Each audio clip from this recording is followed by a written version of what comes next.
Breaking news చూస్తున్నాం. హైదరాబాద్ బాజ్పల్లో ఘోర అగ్ని ప్రమాదం చోటు చేసుకుంది. ప్రగతి నగర్లోని ఫర్నిచర్ షాపుల్లో మంటలు చెలరేగాయి.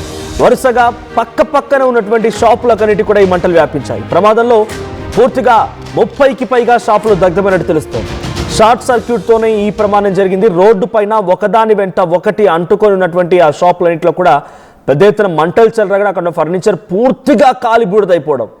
సో అక్కడ నివాసం ఉంటున్నారు చాలామంది కూడా. అదే ఫర్నిచర్ షాపులో అక్కడే వండుకొని తిని అక్కడే పడుకొని ఉంటుంటే వాటికి చాలామంది కూడా ఉంటుంటారు. సో అక్కడ సిలిండర్లు ఉన్నాయి, వాళ్ళు వండుకున్నటువంటి వంట సామాగ్రి ఉండడంతో ఆ సిలిండర్ అన్ని కూడా బ్లాస్ట్ అయిపోయాయి. పలు వాహనాలు కూడా ధ్వంసమైపోయాయి. సో షార్ట్ సర్క్యూట్తో ఈ ప్రమాదం జరిగినట్టుగా నిర్ధారించారు పోలీసులు.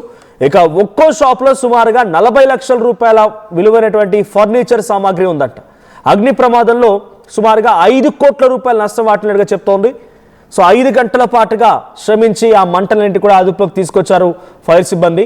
సో మీరు బహుశా హైదరాబాద్ సంబంధించినటువంటి నగరవాసులైనా లేకపోతే ఎవరైనా ఇటువంటి షాపులకు సంబంధించి చూసినా కూడా ఫుట్పాత్ల పైన ఒకదాన్నొకటి ఆనుకొని చిన్న గుడారాలు వేసుకొని పెద్ద మొత్తంలో కొన్ని కిలోమీటర్ల మేర ఉంటుంది ఆ షాప్స్ అన్ని కూడా. ఇప్పుడు ఆ షాపుల్లోనే మంటలు చెలరేగాయి. సో సుమారుగా 30కి పైగా షాపులు పూర్తిగా అక్కడ ధ్వంసమైనట్టు తెలుస్తోంది. సో 5 కోట్ల రూపాయల ఆస్తి నష్టం వాటిని సాయంత్రం సమయంలో జరిగింది ఈ ఘటన.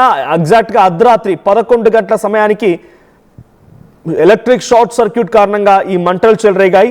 సో ఈ ఘటనకు సంబంధించి బాచుపల్లి నుంచి మియాపూర్ వెళ్ళేటువంటి ప్రధాన రోడ్డు పైన కేజీఆర్ కన్వెన్షన్ సెంటర్ దగ్గర నుంచి సాయినగర్ రోడ్డు వరకు, సాయినగర్ రోడ్ టర్నింగ్ వరకు కూడా ఉన్నటువంటి అన్ని షాపులు పూర్తిగా దగ్ధమైపోయాయి. ఒకసారి దీనికి సంబంధించి మరిన్ని అప్డేట్స్ మా ప్రతినిధి నిర్మలా అందిస్తారు. నిర్మలా, ఏంటి అసలు ఏం జరిగింది, ఎక్కడ స్టార్ట్ అయింది అగ్ని ప్రమాదం అనేది? సో ఇటువంటి మాదిరిగా ఇప్పుడు సమ్మర్ సీజన్ వచ్చిందంటే చాలా అగ్ని ప్రమాదాలు పెద్ద ఎత్తున జరుగుతూ ఉంటాయి. సో ఎలక్ట్రిక్ షార్ట్ సర్క్యూట్ కారణంగా అక్కడ ఉన్నటువంటి చిన్న చిరు వ్యాపారులు అని చెప్పాలి వాళ్ళని, సోఫాలు, చిన్న కుర్చీలు, ప్లాస్టిక్ వస్తువులు అమ్మేటువంటి షాప్స్ అవన్నీ కూడా మొత్తం దగ్ధమైపోయాయి. ఇప్పుడు వాళ్ళంతా ఏం చెప్తున్నారు? వేరే రాష్ట్రాల నుంచి వేరే ప్రాంతాల నుంచి వచ్చి ఇక్కడ ఆ చిన్న సోఫాలు లేకపోతే ఫర్నిచర్ అమ్మే వ్యక్తులంతా కూడా ఇప్పుడు రోడ్డున పడ్డారు. వాళ్ళ పరిస్థితి ఏంటి, ఎటువంటి అప్డేట్స్ ఉన్నాయి? ఎస్ మనోజ్, ఇదైతే కూడా ప్రగతి నగర్ లో జరిగింది. ప్రగతి నగర్ లో కూడా రాత్రి 11 గంటల 15 నిమిషాలకు కూడా ఈ ప్రమాదం సంభవించినట్టుగా కూడా తెలుస్తుంది. ఎందుకంటే ఒక ఫర్నిచర్ షాప్ లో గ్యాస్ సిలిండర్ లీక్ అయ్యి ఆ గ్యాస్ సిలిండర్ పేలడంతో భారీ శబ్దం వచ్చి అక్కడ భారీగా మంటలు ఎగిసిపడడం కూడా జరిగింది. అందులో ముఖ్యంగా ఈ సోఫా సెట్లు, అలాగే డ్రెస్సింగ్ టేబుల్స్, బెడ్ మంచాలు ఇవన్నీ కూడా ఉంటాయి కాబట్టి అవన్నీ కూడా ఆ స్పాంజ్కి సంబంధించినటువంటివి, చెక్కకి సంబంధించినటువంటివి అవ్వడంతో వెంటనే అవి మంటలు భారీ ఎత్తున కూడా అంటుకోవడం జరిగింది. పక్క షాపులలో కూడా మొత్తం వ్యాపించాయి మంటలు అనేటివి. ఆ వ్యాపించడంతో కూడా ఆ వస్తువు ఈ సౌండ్ రావడంతో వాళ్ళ అదృష్టం అనుకోవచ్చు, దేవుడి దయ అనుకోవచ్చు. ఆ షాప్ లో ఎవరు లేకపోవడం అనేది అదృష్టంగా భావించవచ్చు. పక్క షాపులలో ఉన్న వాళ్ళంతా కూడా ఆ శబ్దంతో బయటికి పరుగులు తీయడం జరిగింది. భయాందోళనతోటి కూడా వాళ్ళంతా బయటికి వచ్చేసిన తర్వాత ఆ ఒక షాప్ నుంచి ఒక షాపు మొత్తం కూడా అంటుకోవడం అనేది చాలా భారీ ఎత్తున కూడా ఎగిసిపడ్డాయి మంటలని కూడా చెప్పుకోవచ్చు.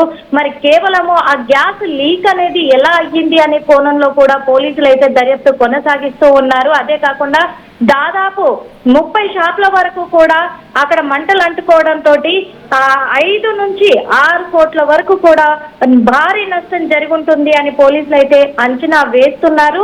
మరి అక్కడ మంటలు అంటుకున్న ఆ క్షణం నుంచి కూడా మొత్తము మియాపూర్ వెళ్ళే రోడ్ అంతా కూడా దాదాపు కొన్ని గంటల పాటు కూడా ట్రాఫిక్ జామ్ అయిపోవడం, ఇదంతా కూడా అక్కడ ప్రయాణించే ప్రయాణికులు కూడా భయాందోళనకు గురయ్యారనే చెప్పుకోవచ్చు. మరి షాపుల్లో ఉన్న చెక్క సామాగ్రి అలాగే ఆ వస్తువులన్నీ కూడా మంటకు పూర్తిగా కూడా ఆహుతైపోయాయి. అక్కడ వ్యాపించిన అగ్నికి పూర్తిగా కూడా దగ్ధమైపోయాయి అనే చెప్పుకోవచ్చు. మరి మంటల్లో మాత్రము ఆ ప్రాంతం అంతా కూడా పూర్తిగా దట్టమైన పొగతోటి కమ్మేయడం అనేది చుట్టుపక్కల ఉన్న ప్రజలంతా కూడా భయాందోళనకు గురయ్యారనే చెప్పొచ్చు. అక్కడ ఈ షాప్స్ పెట్టుకునే వాళ్ళంతా కూడా రోడ్ సైడ్ పెట్టుకుంటారు. ఆ రోడ్ సైడ్ పెట్టుకున్న వాళ్ళంతా గుజరాత్, మహారాష్ట్ర ప్రాంతాలకు చెందిన వాళ్ళుగా కూడా పోలీసులు చెప్తూ ఉన్నారు. కానీ వాళ్ళకు ఎందుకంటే ఆ షాప్లతోటే వాళ్ళకు గడుస్తుంది కాబట్టి ఇప్పుడు అవి పూర్తిగా దగ్ధం అయిపోవడం తోటి మాకు ఏదైనా ప్రభుత్వం నుంచి సాయం అందితే మేము జీవనం గడుపుకోగలం మళ్ళీ అని కూడా వాళ్ళు ప్రాధాయపడుతున్నారు. అదే విధంగా ఇంకొకటి అక్కడ వాళ్ళ బండ్లు కూడా పార్క్ చేసుకున్నారు. ఒకసారి please be on hold, get back to again. ఒకసారి నిన్న ఆ ఘటనకు సంబంధించి పెద్ద ఎత్తున అక్కడికి చేరుకొని ఆ మంటల్ని ఆపిన ఫైర్ సిబ్బంది అండ్ అక్కడ బాధితులు కూడా మాట్లాడుకొచ్చారు ఆర్టీవీతో. ఒకసారి ఆ ఫైర్ సిబ్బంది ఏం మాట్లాడుకొచ్చారు, ఈ ప్రమాదానికి గల కారణం ఏంటి అని చెప్పారు. అక్కడ బాధితులు ఆ షాపులో ఉన్నటువంటి ఆ యజమానులు కానీ ఆ బాధితులు ఏం మాట్లాడుకొచ్చారు వారి మాటల మీద. 2 గంటల ప్రాంతంలో మా ఫైర్ కంట్రోల్ కి కాల్ వచ్చింది, ఇక్కడ అగ్ని ప్రమాదం జరిగినట్టు. ఇమ్మీడియట్ గా Kukatpally vehicle, Jeedimetla vehicle and near by Patancheru vehicle, Madhapur vehicle and water browsers, so ఒక 5-6 వెహికల్స్ వచ్చేసినాయి ఇక్కడికి. దాదాపు 10 షాప్స్ ప్రమాదానికి గురైనాయి. మీరు చూస్తూనే ఉన్నారు, దాదాపు మొత్తం అక్కడ ఉన్న ఫర్నిచర్ అంతా కాలిపోయింది. ఈ ఫైర్ ఫైటింగ్ ఆపరేషన్స్ నడుస్తూనే ఉన్నాయి. ఆ రేకులు కొంచెం కూలిపోయినాయి కాబట్టి ప్రొక్లైనర్స్ తోటి వాటిని ఓపెన్ చేసి వాటి కింద ఉన్న ఫ్లేమ్స్ ని కంట్రోల్ చేయాలి. ఇప్పటికైతే ఫైర్ కంట్రోల్ అయిపోయింది, ఎక్స్టెండ్ కావడానికి అవకాశం ఏమీ లేదు.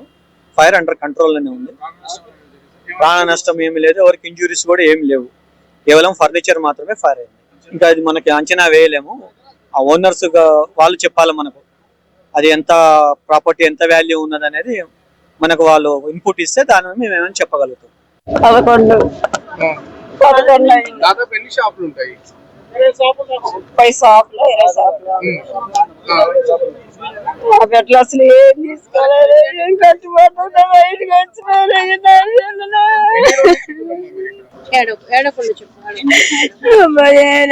నా బిడ్డకి కట్టుబట్టలతో వచ్చినారేమో నా బిడ్డ. రమాదేవి, నా పేరేమో రమణ, మా అబ్బాయి పేరేమో డబ్బులు కూడా నుంచి ఇక్కడ పెట్టుకున్నారు? 8 సంవత్సరాలమ్మా. 8 సంవత్సరాలు సంబంధించిన వాళ్ళే నాతో కూడా అయ్యప్ప మాల వేసుకుంటారు, మా సన్నిహితులు, మంచి స్నేహితులు. ఒక్కొక్క షాపులో వచ్చేసి మినిమం 20-25 లక్షల రూపాయల ఆస్తి నష్టం జరిగింది. దేవుడి దయ వల్ల ప్రాణ నష్టం జరగలేదు, దానికి సంతోషపడాలి. తర్వాత వచ్చి గత 5-6 సంవత్సరాల నుంచి ఇక్కడే ఉంటున్నాం సార్. అంతకు ముందు నాది కూడా ఒక షాప్ ఉండేది, ఫర్నిచర్ షాప్. ఈ షాపుల్లోనే షాప్ మనం తీసేసాం, నేను ప్రగతి స్కూల్లో చేస్తాను. ఇది మన షార్ట్ సర్క్యూట్ అని చెప్పారు. షార్ట్ సర్క్యూట్ జరిగిన తర్వాత విత్ ఇన్ ఒక 10 or 15 మినిట్స్, ఫర్నిచర్ కాబట్టి దాంట్లో రెజిన్ ఉంటుంది కాబట్టి అది ఇమీడియట్లీగా ఫైర్ అవ్వడానికి ఛాన్సెస్ ఉండింది. తర్వాత గ్యాస్ సిలిండర్లు ఉండడం వలన అది కొంచెం ఫైర్ ఇంజిన్స్ కూడా రావడం కొంచెం లేట్ అవ్వడం, తర్వాత కూడా టైంకి మనం కూడా ట్యాంకర్లు తీసుకురావడం, జిహెచ్ఎంసీ నుంచి కానీ ప్రగతి ట్యాంకర్స్ కానీ అలాగే బయట నుంచి ట్యాంకర్స్ అందరు రావడం కానీ కాలేజీ కుర్రోళ్ళు కూడా వచ్చి కొంచెం హెల్ప్ చేయడం. ఫస్ట్ జరిగిన ఇన్స్టేషన్ ని చూసి ఏమైందంటే మామూలుగా రోడ్డు మీద వెళ్ళే వాళ్ళు ఏదో ఫైర్ అవుతుందని చెప్పి, లేకపోతే ప్రాణ నష్టం కూడా జరిగేది. చాలా వరకు మంటలు రావడం వల్ల మా వాళ్ళు చూసి ఒకేసారి రావడం వల్ల ఎవరు కూడా ఏం చేయలేని పరిస్థితిలో దిగ్బంధంగా కొన్ని జీవితాలు మొత్తం విఘాత జీవులుగా మారాల్సి వచ్చింది.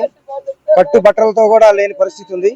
దయచేసి గవర్నమెంట్ తరఫు నుంచి కానీ ఏదైనా సహాయ సహకారాలు అందించాలని, మా వాళ్ళందరికీ మీ మీడియా తరఫు నుంచి కూడా ఏదైనా సహాయ సహకారాలు అందించాలని, మేము కూడా మాకు చేతనైన సహాయం మా ద్వారా కూడా మేము కూడా చేస్తాం.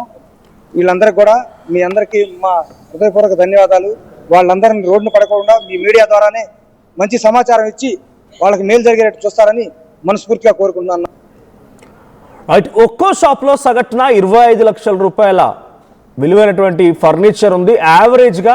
సో మొత్తంగా 5 కోట్ల రూపాయలు నష్టపోయామని చెప్పి బాధితులు చెప్తున్నారు. సమాచార రంగాన్ని వెంటనే అక్కడికి చేరుకొని సుమారుగా 5 గంటల పాటుగా శ్రమించి మంటలను ఆర్పమని చెప్పి ఫైర్ సిబ్బంది చెప్తున్నారు. నిర్మల, సహజంగా ఇటువంటి షాప్స్కి ఇన్సూరెన్సెస్ ఉంటాయి. ఇప్పుడు వాళ్ళ పరిస్థితి ఏంటి అంటే చాలా పెద్ద మొత్తంలో చిన్న కుటుంబాలు, చిన్న వ్యక్తులు అంటే అక్కడికే వచ్చి అక్కడే ఉండి అక్కడే నివాసం ఉండి ఆ గుడారాలని పడుకొని వాళ్ళన్నీ ఈ ఫర్నిచర్ని అమ్ముకొని బతుకు జీవనం గడుపుతూ ఉంటారు.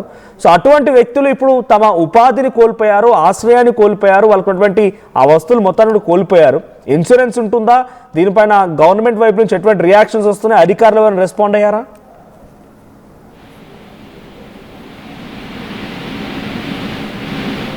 నిర్మల, వినిపిస్తోందా?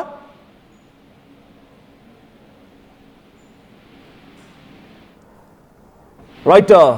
సో ప్రెసెంట్ బాచ్పల్లి మియాపూర్ వెళ్ళేటువంటి ఆ రోడ్లో కేజీఆర్ కన్వెన్షన్ దగ్గర నుంచి సాయినగర్ టర్నింగ్ వరకు ఉన్నటువంటి ఆ ఫర్నిచర్ షాపులు పూర్తిగా ధ్వంసమైపోయాయి. ఆ విజువల్స్ మనం చూస్తున్నాం. సుమారుగా అక్కడ 30 షాపుల వరకు ఉన్నాయి. ఆ 30 షాపులో సోఫాలు, కుర్చీలు, డైనింగ్ టేబుల్స్, ఇతరత్ర ప్రతిదీ కూడా ఇప్పుడు కాలి బూడిదైపోయాయి. కొన్ని ముందు వాహనాలు కూడా పార్క్ చేస్తున్నాయి. బైక్స్ అన్ని కూడా పూర్తిగా ధ్వంసమైపోయాయి. అక్కడే ఉంటూ అక్కడే నివాసం ఉండేటువంటి, అక్కడే ఉండి అక్కడే షాపుల్లో ఆ ఫర్నిచర్ని సేల్ చేసుకుంటూ అక్కడే ఉండేటువంటి చిన్న చిన్న మధ్యతరగతి సామాన్య కుటుంబాలు కూడా ఇప్పుడు ఈ ఘటనతో ఒక్కసారిగా రోడ్డున పడ్డాయి. 5 కోట్ల రూపాయల ఆస్తి నష్టం వాటిల్ని 5 గంటల పాటుగా శ్రమించి మంటలు నార్పారు. అక్కడే సిలిండర్లను అవి కూడా బ్లాస్ట్ అయ్యి పెద్ద పెద్ద శబ్దాలు కూడా వినిపించాయి. సో రాత్రంతా శ్రమించి ఆ మంటలు నార్పే ప్రయత్నం చేశారు ఫైర్ సిబ్బంది. ఒకసారి నిన్న సంఘటనలో ఎటువంటి సిచ్యువేషన్ నెలకొంది ఆ విజువల్ చూద్దాం.